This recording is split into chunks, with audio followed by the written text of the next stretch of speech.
So the next level above that is being detriment. And that's when we make our choice. We choose ourselves. We decide to choose and take responsibility for what we choose, and then we make a decision, and we take a step forward. And we realize that we're beginning to take responsibility. We think for ourselves. We're not letting somebody else think for us. We're not programmed from a base of disloyalty, told lies or believe in lies or believe in our own lies, and then going to another level of defending those lies. So disloyalty, adversary, we're defending our lies, we're defending how we've been programmed, how we've been taught, even without thinking about it, we're just right because we were told these lies, we were programmed by these lies, and we take that position. And then when it comes to and defending those lies, and then when it comes to not knowing what to do next because of our programming and how we were taught or how we learned things in the way of disloyalty and that uncertainty, we look to others to give us the orders, to give us the decisions, to tell us what to do, and not make those decisions ourselves. And anything that doesn't turn out the way we want it to, we can blame it on those outside of us or someone outside of us. Then, once we make that decision, we decide to start thinking for ourselves a little bit. Then our next state of integrity where we evolve to or can evolve to is detriment. In detriment, we take responsibility and we start cleaning things up and we make things better and we're making our own decisions, but we keep falling back into messing things up too. So we're cleaning it up and we're messing it up. We're cleaning it up and we're messing it up. And it's like being on a treadmill where you can't get one step forward, two steps back. One step forward, two steps back. Because we're in that habitual level of programming, and it becomes a habit of what we're part of, and not quite being able to let go of that old way of being, right? So there's always a way of getting out of that state, and there's emotional tones and ways that we deal with it attitudinally and all that, which we'll get into. The next level of integrity is non-existence.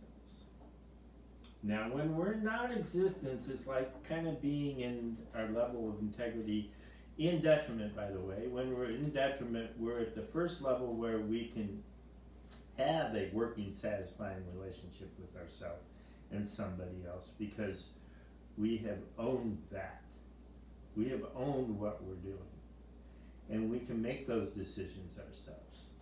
Then we go into what's called non-existence, and non-existence is that state of, I like to call it the womb state, where we're letting go of those ways and ways we thought and ways we did things in our past, and we're taking on a step to discovering more of who we are and what we're about, right? We're thinking about things, we're exploring things, and we're looking at ways of who am I, what am I here for, all those kinds of things. And again, there's attitudes and there's emotions that go with that, and there's also apparent result and steps. Then from there, we go to what's called danger.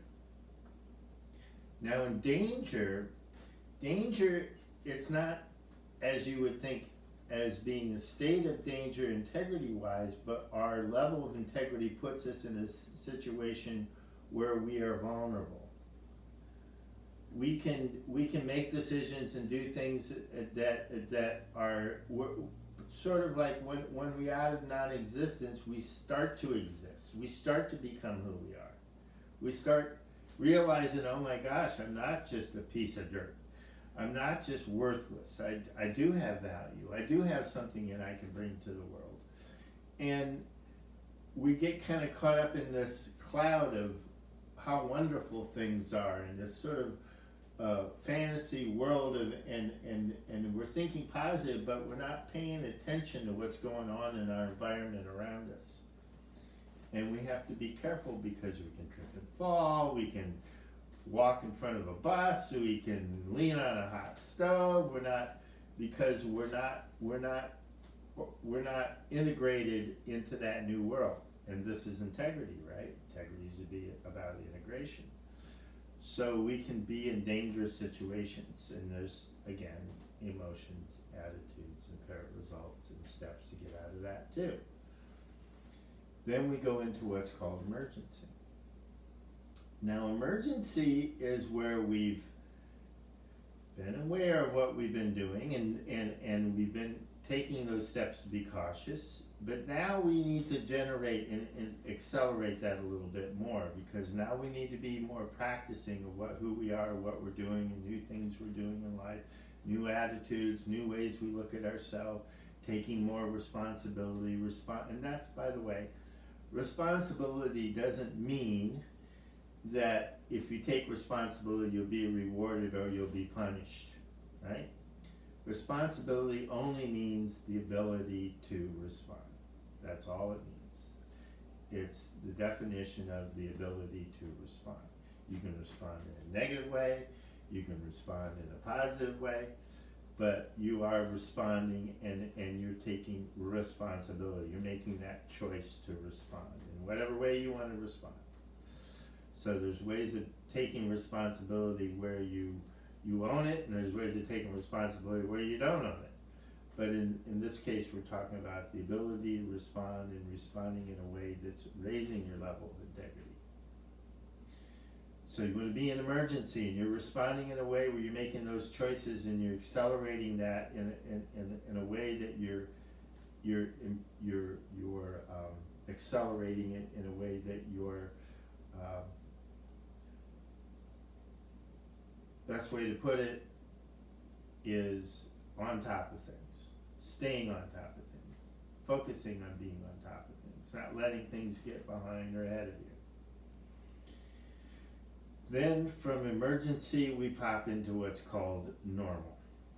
And again, there's steps and all that to do that. We'll get into normal.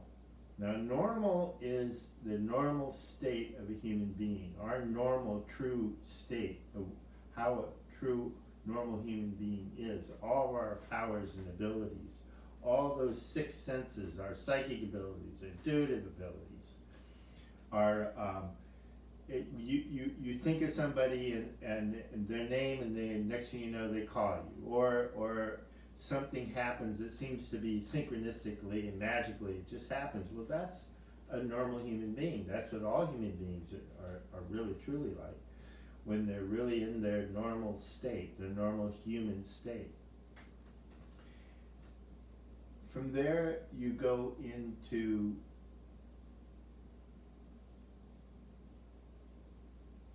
a state of understanding and seeing yourself in a different way. Your communication with the unseen world becomes seen. As I was saying, your psychic abilities and all of that becomes really very becomes heightened and fine-tuned. You become more and more comfortable with all your powers as a human being, our natural powers that were sort of hidden from us and told that that's woo-woo, that's strange, that's weird, that's crazy, that's nuts. All of that, just sort of you realize that no, this is the normal state of a human being. From normal, you go into then abundance.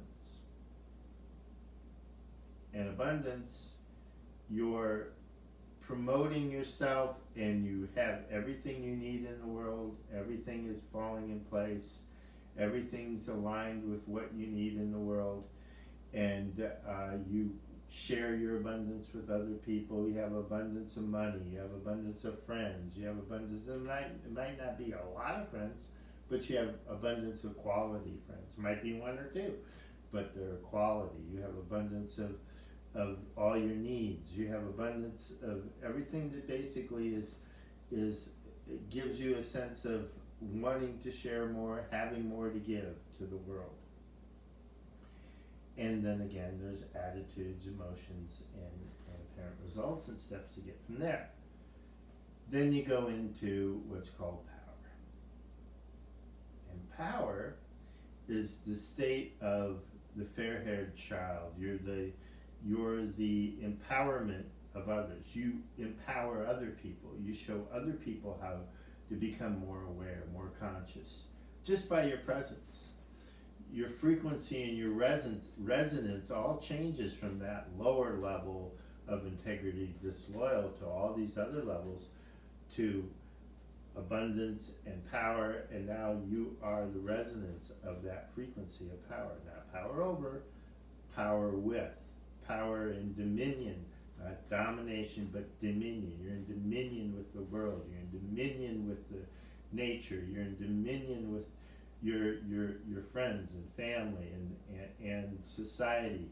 You have an influence that empowers those around you, and it comes with little effort, maximum results, least amount of effort. Your presence is empowering. It brings out the power in others. They feel their own power. They feel their own strength. It's not weakening. It's strengthening. And again, in power, you are there, and you realize you are of service to other people, and that you become the resonance of that responsibility of serving humanity and serving the world. Now we're talking about how 80% of humanity are in disloyalty. When you get up to power, it's less than 1% of humanity that really truly are in power. And this is just our own home state. This is our own personal state of integrity. We have different levels of integrity with different dynamics in our world: money, sex, relationships, food. In all those different dynamics, we have a different relationship integrity-wise. Some of us are in power when it comes to money, but we're in disloyalty when it comes to our relationship.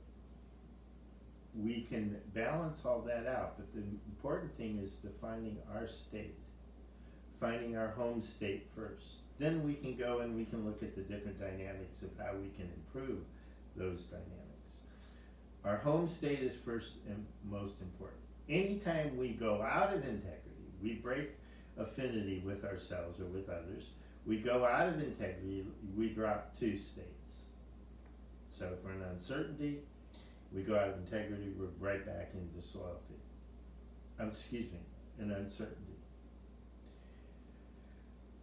So the whole idea is understanding the states of integrity, understanding that they're the most important part of our life when it comes to integrating with our reality and responding to our reality and creating our reality at a level that is either low or high.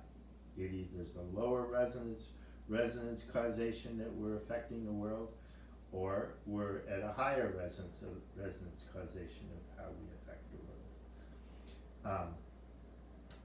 But it gives us a map. It gives us a roadmap. It gives us a way of being able to identify others and ourselves. And that's basically the understanding the 10 states, but we'll get into the intricacies of what those emotional states are from the lowest state to the highest state, and the attitudes that we have from the lowest state to the highest state, so it's easier to identify. It's easier for us to be able to discern with our level of integrity and others.